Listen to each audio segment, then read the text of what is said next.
Hi there, this is Pete Howard, Director of Concert Posters for Heritage Auctions, and a rare green version, wow, of the Stones Altamont concert poster. My goodness, Heritage has been lucky enough to sell off 4 of the rare orange ones before, but no greens, and so this is really a fun surprise when David Swartz pulled this out of his David Swartz concert poster collection.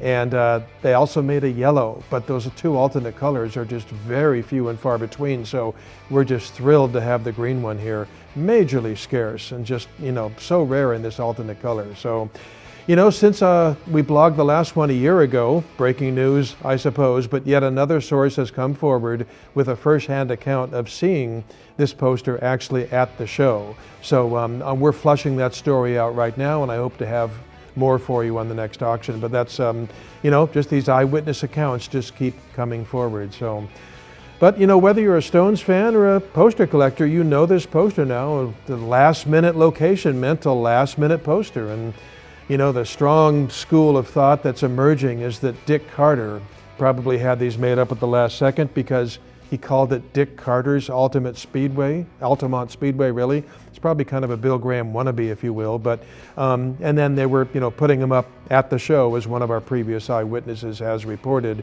and we've passed along here. So the event was notorious because there was, of course, a death in front of the stage, and that, it follows that the poster would be somewhat notorious as well, and the Stones themselves being, of course, the bad boys of rock and roll. Now, there's sort of an irony with David Swartz's new concert poster catalog this spring for the April 10th auction, in that both the front and back covers are rock and roll tragedies. The Buddy Holly Winter Dance Party on the front and the Stones Altamont on the back being a tragedy because of the death in front of the stage. But, and Buddy was 1959 and this is 1969.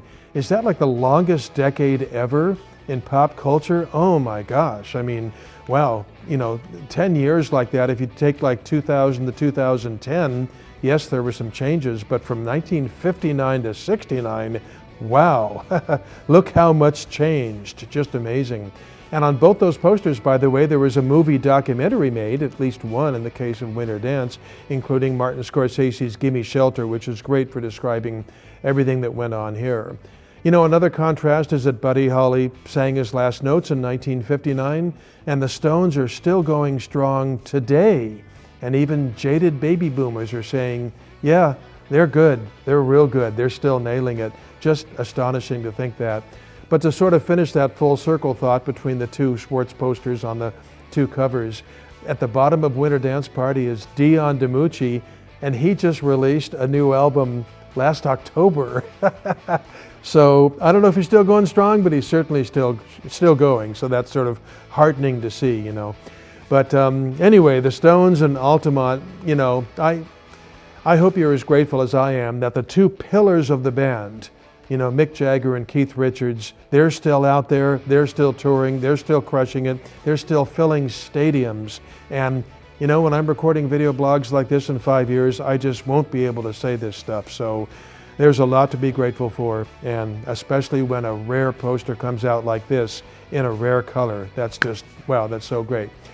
The David Swartz Concert Poster Collection on Friday, April 10th, starting at 12 noon Central Time.